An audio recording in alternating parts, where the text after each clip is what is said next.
চর্চা হয় ওই মজলিসের কত ফজিলত। হুজুর আকরাম সাল্লাল্লাহু আলাইহি ওয়াসাল্লাম বলেন, আলা রাসূলুল্লাহ সাল্লাল্লাহু আলাইহি ওয়াসাল্লাম মাজলিসু ফিকহিন খায়রুম মিন ইবাদাতি 60 সানা। হুজুর আকরাম সাল্লাল্লাহু আলাইহি ওয়াসাল্লাম বলেন, যে ব্যক্তি ইলমে দ্বীনের ক্লাসে বসলো, ইলমে দ্বীনের মজলিসে বসলো, ফিকহের মজলিসে বসলো, কোরআনের আলোচনা হয় যেই মজলিসে, হাদিসের আলোচনা হয় যেই মজলিসে, সুন্নাহের আলোচনা হয় যেই মজলিসে, মাসআলা শেখানো হয় যেই মজলিসে, কোরআন শরীফ মশক করা হয় যেই মজলিসে, এই সমস্ত মজলিসে যে ব্যক্তি বসলো, শিখে নাই, কি করে নাই? শিখে নাই। বলেন উত্তর দেন, কি করে নাই? শুধু কি করছে? ক্লাসে 1 নাম্বার হয় নাই, আছে 100 জন ছাত্রীর মধ্যে, 100 জন ছাত্রের মধ্যে সে 100, অসুবিধা নাই। শুধু ক্লাসে কি করছে? এই যে আপনাদের এটা আজকে এটা কি কনসার্ট, কৌতুকের কনসার্ট, আপনার যাত্রাপালা মনে হইতেছে, এটাও কি একটা? আলহামদুলিল্লাহ, এটাও কি বলেন? এই যে এখানে বসলো, বসার দ্বারা কি ফায়দা? আল্লাহু আকবার। হুজুর আকরাম সাল্লাল্লাহু আলাইহি ওয়াসাল্লাম বলেন, মাজলিসু ফিকহিন খায়রুম মিন ইবাদাতি 60 সানা। ইলমের মজলিসে বসলো, এই বসার মাধ্যমে আল্লাহ পাক রব্বুল আলামিন একটা ইলমের মজলিসের বরকতে কমপক্ষে 60 বছর, 1 বছর নয়, 2 বছর নয়, 10 বছর নয়, 20 বছর নয়, 30 বছর নয়, টানা 60 বছর নফল নামাজ পড়লে, টানা 60 বছর তাহাজ্জুদ নামাজ পড়লে, টানা 60 বছর নফল হজ করলে যেই সওয়াব হবে, আল্লাহ পাক রব্বুল আলামিন মাদ্রাসার ইলমের মজলিসে বসলে, মাহফিলের ইলমের মজলিসে বসলে, ইলমের এত দাম, ইলমের এত দাম, এখনো ইলম শিখা নাই, শুধু ইলমের মজলিসে বসছে, এই 1 বছর কারণে 60 বছর নফল ইবাদতের সওয়াব আল্লাহ সাথে সাথে দিয়ে দিবে। কিসের মজলিসে বসছে? ইলমের মজলিসে। এখন আসেন, আমরা বছরে 2-1 বার এই মজলিসে বসি, কিন্তু মাদ্রাসার একজন ছাত্র অথবা ছাত্রী কয়বার বসে? খেয়াল করে। ফজরের আগে একবার ইলমের মজলিস, আযান থেকে নিয়ে ফজরের আগে। ফজরের পরে আরেকবার ইলমের মজলিস, কয়টা হইল? সবাই বলেন। তারপরে 7টা ক্লাস হয়, জোরে বলেন কয়টা ক্লাস? ঘন্টা হয় 7টা ক্লাস। আগে ছিল 2টা, এখন 7টা, কয়টা হইল? 9টা। জোহরের পরে আবার তাকরার হয়, আসরের নামাজের আগ পর্যন্ত 10টা। মাগরিবের নামাজের পর আবার ইলমের মজলিস, ইশারের নামাজের পর ঘুমানোর আগ পর্যন্ত 11টা পর্যন্ত আবার ইলমের মজলিস। এই যে প্রতিদিন 12টা ইলমের মজলিসে বসলো। আচ্ছা আমি বলবো না, নবীজি বলছেন কি জানো? একটা ইলমের মজলিসে বসলে কয় বছর? 60 বছর। লাইলাতুল কদরে খায়রুম মিন আলফি শাহর। সূরাতুল কদরের ভিতরে আল্লাহ বলেন একটা লাইলাতুল কদর কয় মাসের সমান? সবাই বলেন 1000 মাসের সমান। 1000 মাস সমান সমান 1000 মাস মানে 83 বছর 4 মাস। কয় বছর? 4 মাস। এক লাইলাতুল কদর পাইলে 83 বছর 4 মাস।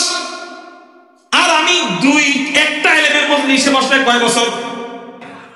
83 বছর হইতে আরো বাকি কয় বছর? 23 বছর 4 মাস বাকি নাকি? আচ্ছা 2টা ইলমের মজলিসে বসলে হয়ে গেল কয় বছর? আর কয় না? যোগ বিয়োগ পারেন না? জোরে বলেন। 120। লাইলাতুল কদর পাইলে কয় বছর?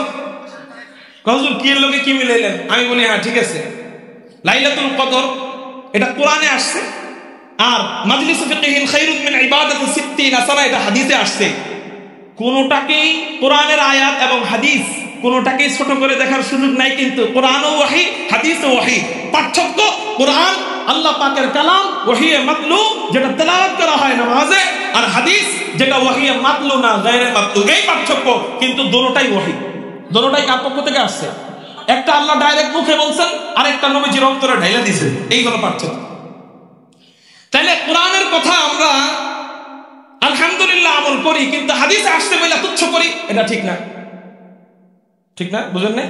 তাহলে হাদিসে আসছে এক ইলমের মজলিস 60 বছর। তাহলে আমার সন্তানটাকে যদি আমি মাদ্রাসায় দেই, আমার ছেলেটাকে যদি আমি মাদ্রাসায় দেই, আমার মেয়েটাকে যদি আমি মাদ্রাসায় দেই, হুজুর ও পড়া পারে না, এই জন্য নিয়ে আসছি। হুজুর 10 বছর পর্যন্ত মাদ্রাসায় পড়াইলাম, কিছুই পারে না, এই জন্য নিয়ে আসছি। কত টাকা ঢালবো? প্রতি মাসে মাসে 10,000 টাকা করে ওর পিছনে ঢালি। হুজুর পড়া যেহেতু পারে না, এই জন্য একটা রিক্সা কিনে দিছি, এই জন্য একটা ভ্যান কিনে দিছি, এই জন্য একটা আপনার কাজে দিয়ে দিছি, এই জন্য জুতা সেলাই করে, এই জন্য লেবারগিরি করে, এই জন্য গ্যারেজে কাজ করে। হুজুর পড়া পারে না, এই জন্য নিয়ে আসছি। না না না, ও মা ও বাবা, বড় ভুল করতেছেন, বড় ভুল করতেছেন। পড়া পারে না, অসুবিধা নাই, আপনি তো পড়া পারানোর জন্য আল্লাহর কাছে দেন নাই। আল্লাহ পাক রব্বুল আলামিন সওয়াব তো শুধু পড়া যে পারে তারে দিবে না, সওয়াব তো শুধু পড়া যে পারে তারে, ও 60 বছর নফল ইবাদত যে পড়া পারে তারে দিব, আর যে ছাত্র পারে না প্রতিদিন মায়ের খায় ওরে সব দিব না? নাকি সমান সমান? আল্লাহ কি বৈষম্য করেননি? আমাদের চিন্তা চেতনা বৈষম্য থাকে। যে পড়া পারে না ওরে আমরা দেখতেই পারি না, আর যে ছেলেটা আমার পড়া পারে বাস ওরে নিয়ে আমি ভবিষ্যৎ করি, ওরা ছোটবেলার থেকে বেশি বেশি পয়সা দেই, আর যেটা বোকা ওটা আমি কিছুই করি না। মুহতারাম হাজিরিন, না না না, এই ভুল করবেন না। চোখটা বন্ধ করে মাদ্রাসায় দিয়ে দেন, মেয়েটাকে মাদ্রাসায় দিয়ে দেন, ছেলেটাকে মাদ্রাসায় দিয়ে দেন। কি হবে কি হবে? প্রতিটা মজলিসে বসবে, এক একটা মজলিসে 60 বছর নফল ইবাদত, এরকম ফারেক হওয়ার আগ পর্যন্ত, মেয়েটা আলেমা হওয়ার আগ পর্যন্ত যত হাজার হাজার ইলমের মজলিস মাদ্রাসায় শরীক হবে, প্রত্যেকটা ইলমের মজলিসে 60 বছর, তাহলে ফারেক হওয়ার আগ পর্যন্ত কমপক্ষে লক্ষ লক্ষ বছর তাহাজ্জুদ নামাজ পড়ার সওয়াব, নফল নামাজ পড়ার সওয়াব, আওয়াবিন নামাজ পড়ার সওয়াব আল্লাহ দিয়া দিবে। আলহামদুলিল্লাহ কদ্দারা খাইরাও ওয়া খাবালা, আলহামদুলিল্লাহ কদ্দারা খাইরাও ওয়া খাবালা, ওয়া শুকরু লিমান সাওয়ারা হুসনা ওয়া জামালা, ফারদুন সামাদুন আন সিফাতিল খালকি বারিউ। এক মরে গেছে কেন আবার জোরে? ফারদুন সামাদুন আন সিফাতিল খালকি বারিউ, রাব্বুন আযালিয়্যুন খালাকাল খালকা কামালা। কি তারপরেও কি মাদ্রাসায় দিতে মনে চায় না? ওই বোকা ছাত্রীটারে ইখলাসের সাথে মাদ্রাসায় রাখা দেন, বোকা ছাত্রটারে ইখলাসের সাথে মাথায় রেখে দেন, মাদ্রাসায় রেখে দেন। পড়া পারো চাই না পারো, ওরে জেহেন দেওয়ার দায়িত্ব আল্লাহ, কিন্তু সওয়াব পাবে। একদিন ওই ছাত্র জামানার আহমদ শফি হয়ে বের হবে, ওই ছাত্র একদিন জামানার আল্লামা আব্দুল হামিদ পীর সাহেব মধুপুর হয়ে বের হবে। আপনি বড় বড় আকাবিরদের জিন্দেগি কাটেন, ক্লাসের 1 নাম্বার ছাত্র ছিল না। বেশিরভাগ আকাবির, বেশিরভাগ আমাদের বড়রা ক্লাসের 1, 2, 3 এর ভিতরেও ছিল না।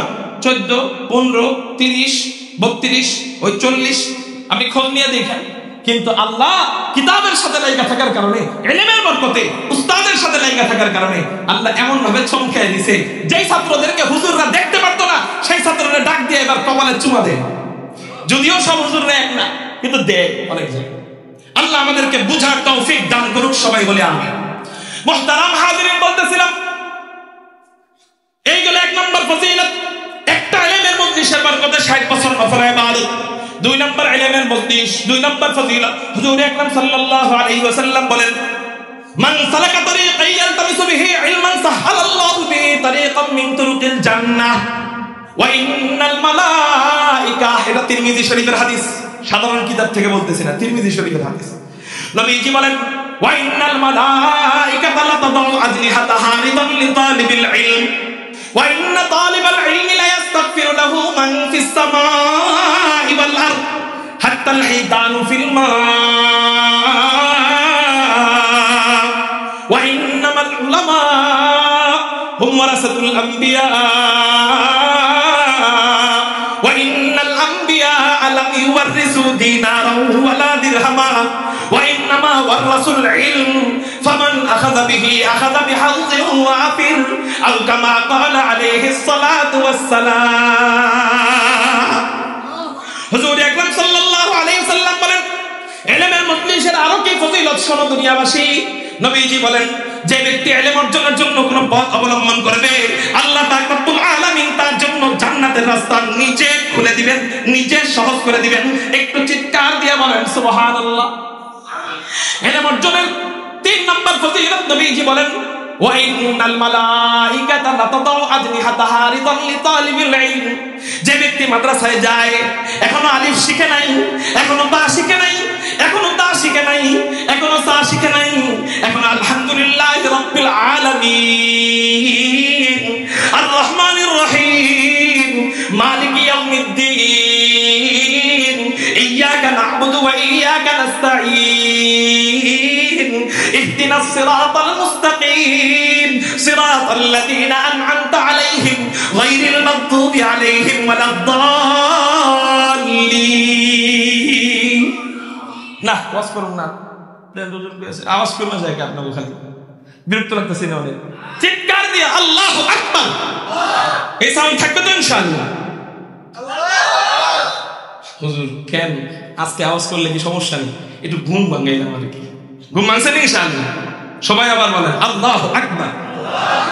এই সাউন্ড আমি চাই, পাবো তো ইনশাআল্লাহ। এত চমৎকার কথা বললেন নবীজি। দেখেন নবীজি বলেন এখনো আলিফ শিখে নাই, এখনো বা শিখে নাই, শিখার জন্য মেয়েটারে মাদ্রাসায় দিছে।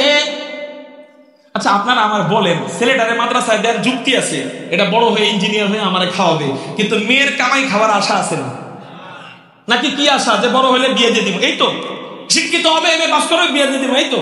বলেন বর্তমান ছেলেরা এমএ পাইসা মেয়ে খুঁজে না, মাদ্রাসা ছাত্রী খুঁজে। আপনার ছেলেটারে আপনি বিয়ের সময় আপনার ছেলেটারে আপনি মাদ্রাসা ছাত্রীর সাথে বিয়ে করতে বউ খুঁজবেন, ঠিক না? ঠিক। এমএ পাসওয়ালা মেয়ে আপনি খুঁজেন না, ওই হয়তো ছেলেটা দান্দাবাজ মার্কা তো চিপায় গেলে টান মারে, এর লেগে ওর গাঞ্জাখোর মাইয়া পছন্দ, মেয়েদের কাছে যায়। কিন্তু আপনি বাবা, আপনি মা, বুঝমান আপনি খুঁজবেন, বাবা রে জীবনটা তো ধ্বংস করে দিছস 25 বছর, চেহারার মধ্যে নূর বলতে তো কিছু নাই, বাবা এখন একটা মহিলা মাদ্রাসার মেয়েদের বিয়ে কর। ছেলে কয় না, কেন না? আমি ছুটিতে ভালোবাসি না, আমাকে আমার স্কুলের এই 10 থেকে আমি ওরে ভালোবাসি, এখন ওরেই বিয়ে করো। পরে বিয়ে করে শেষে দেখা যায় অনেকের সংসার টিকে না, দিন না থাকার কারণে। আজকে কোন ঠিক গুনাই গুনাবা? বিয়ের সময় মহিলা মাদ্রাসার মেয়ে খুঁজেন আপনারা, এটাই প্রমাণ করে যে মেয়ের কামাই খাওয়ার আশা থাকে না, মেয়েটারে ভালো বানায় বিয়ে দেওয়ার আশা থাকে। যদি কামাই খাওয়ার আশা থাকে তাহলে ইঞ্জিনিয়ার বানান না করি না, যেহেতু কামাই খাওয়ার আশা নাই তাহলে মেয়েটারে আপনি শুধু দুনিয়া পাওয়ার জন্য মেয়েটারে কেন স্কুল কলেজে দিয়ে রাখলেন? দুটোটা নেন, বাঙালি সব বুঝে, এটা কেন বুঝে না? দুটোটা নেন, দুনিয়াও নেন আখেরাতও নেন, মেয়েটারে আলেমা বানান, দুনিয়াও পাইবেন আখেরাতও পাইবেন। দুনিয়া কেমনে পাইবেন? একটু আগে আমি বলছিলাম, তখন লোকজন একবারে কম ছিল, এই জন্য হয়তো শুনেন নাই অনেকে, এই জন্য দ্বিতীয়বার আমি কথা প্রসঙ্গে আসছে, এই জন্য রিপিট করি। একটা মেয়েকে আপনি আলেমা বানালেন না, মেয়েটা নষ্ট হয়ে গেল কোনো কারণে, আবার একটা ছেলেও নষ্ট হইল, দুইজনের মধ্যে সবচেয়ে বেশি ক্ষতিগ্রস্ত হবে মেয়ে নষ্ট হওয়ার কারণে। কেন? একটা ছেলে যদি বিড়ি খাইতে খাইতে হাফ প্যান্ট পরে এখান থেকে কক্সবাজার যায়, 1000 পুরুষের সামনে দিয়ে গেছে, তার দিকে একটা ছেলে হাফ প্যান্ট পরে বিড়ি খাইতে খাইতে কক্সবাজার গেছে, 1000 মহিলার সামনে দিয়ে গেছে, বলেন তো 1000-এর মধ্যে কয়জন মহিলা ওই ছেলের দিকে তাকাবে যার হাফ প্যান্ট পরা এবং হাতে বিড়ি? কয়জন মহিলা তার দিকে তাকাবে? 1000-এর মধ্যে সর্বোচ্চ গেলে 20 জন 30 জন, হয়তো চোখ পড়ে যাবে, আবার চোখ নামায় ফেলবে, ওইটা আলাদা, কিন্তু আকর্ষণ নিয়ে কয়জন তাকাবে? একজনও না, এটা কয়েন না। আমাদের এলাকার, আমাদের দেশের মেয়ের আবার এত ভালো তা না, তাকাবে তো, ছেলেটার দিক তাকাবে কিন্তু কম। কিন্তু আপনার একটা মেয়ে হাফ প্যান্ট পরে হাতে বিড়ি নিয়ে এই জায়গা থেকে কক্সবাজার গেছে, বলেন তো কয়জন ছেলে তাকাবে? কয়জন তাকাবে? 1000-এর মধ্যে কয়জন পুরুষ তাকাবে? 1000-ই তাকাবে। তাহলে বলেন ছেলে ক্ষতিকর বেশি না মেয়ে ক্ষতিকর বেশি? মেয়ে যদি দিনদার বদ্দিন হয়ে যায়, ক্ষতিকর বেশি কে? মেয়ের দান। তারপরেও বুঝেন না বাবারা, কেন ওই মেয়েটারে, যেহেতু কামাইয়ের আশা নাই মেয়ের মাধ্যমে, তাহলে মাদ্রাসায় দিয়ে দেন, ইনশাআল্লাহ ভালো ছেলের সাথে বিয়ে হবে। বলেন আলহামদুলিল্লাহ। তো নবী এই যে বলতেছেন, ওয়া ইন্না তালিবাল ইলমি লা ইস্তাগফিরু লাহু মান ফিস সামাই ওয়াল আরদ। এখনো আলিফ শিখে নাই, এখনো বা শিখে নাই, এখনো আলহামদুলিল্লাহ পড়ে না, কিন্তু মাদ্রাসায় মাত্র আসা যাওয়া শুরু করছে, মাত্র মাদ্রাসায় যায়, মাত্র মাদ্রাসায় আসা যাওয়া শুরু করছে। আমি তাকবীর দিব, রাখেন। কোরআন হাদিসের আলোচনা সবার চেয়ে দামি, খেলব। মুহতারাম হাজিরিন, মাত্র মাদ্রাসায় যায়, আল্লাহ তাকে কত সম্মান দেয়। আল্লাহ পাক রব্বুল আলামিন আসমানের ফেরেশতাদেরকে, জমিনের ফেরেশতাদেরকে ডাক দিয়া বলেন, ও আমার ফেরেশতারা, এই বাচ্চাটা, এই বান্দাটা, এই তলবে ইলমটা আমি আল্লাহর কাছে এত দামি, এত দামি, এত দামি, এত দামি, এই বান্দাটা জানো, এই বান্দিটা জানো জমিনে পা না ফেলায়, ওর পায়ের নিচে তোমাদের নূরের দামি দামি পাখাগুলা বিছাইয়া দেন। সবাই চিৎকার দিয়ে বলেন আল্লাহু আকবার, নারায়ে তাকবীর। শাইখুল হাদিস ইবনে শাইখুল হাদিস আল্লামা মামুনুল হক সাহেবের আগমন, শুভেচ্ছার স্বাগতম।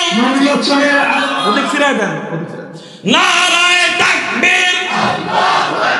মামুনুল হক সাহেবের আগমন, শুভেচ্ছার স্বাগতম। জোরে নারায়ে তাকবীর। বাংলার জিন্দা শাহজালালের আগমন, শুভেচ্ছার স্বাগতম। মাহফিলের পক্ষ থেকে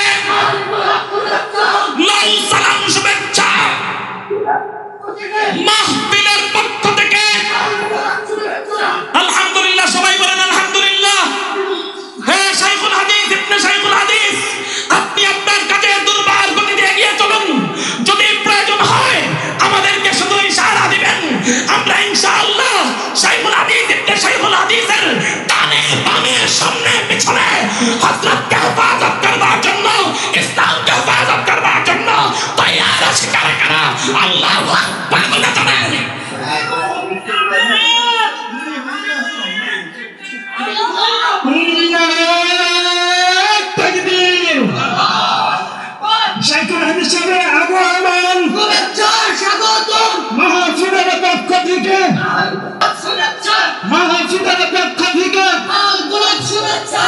সম্মানিত সুধী মণ্ডলী, আমরা দেখের দানি করে সকলে বসে যাই। ইতিমধ্যে আমাদের মাঝে এসে উপস্থিত হয়েছেন এশিয়া মহাদেশের অন্যতম শাইখুল হাদিস আল্লামা বাদল হক সাহেব দামাত বারকাতুল আলিয়া। তাকবীর, আল্লাহু আকবার। শাইখুল হাদিস সাহেবের আগমন।